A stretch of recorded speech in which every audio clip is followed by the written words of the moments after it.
Zeren gaur hemen ospatzen duguna ez da Nafarroako ondare historiko eta artistikoaren parte den eraikin bat birgaitzea soilik, baizik eta Nafarroako gizartearentzat bereziki eskuragarria hartzea.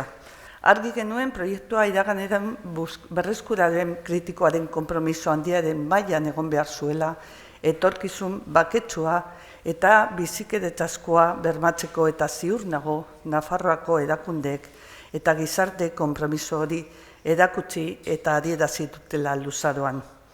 Hau, eraikin bat baino gehiago baita. Errehabilitazio zoragarri eta bikainaren ondoren, Iruñeko alde sarrerako gune bat berreskuratzea baina gehiago da. Bertako bizilagune bizia eta aldarrikatzea lekua izatea nahi baitute.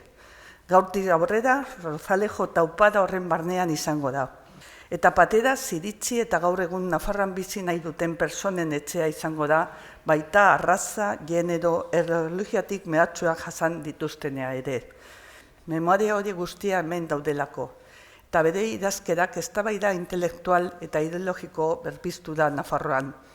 Inork ezer kontatu ezin belaunaldia orain jakin nahi dute zer gertatu omen zen orduan.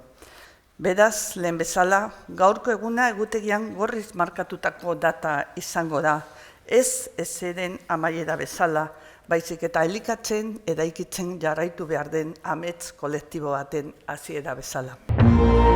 Gobierno de Navarra. Nafarroako gobernua.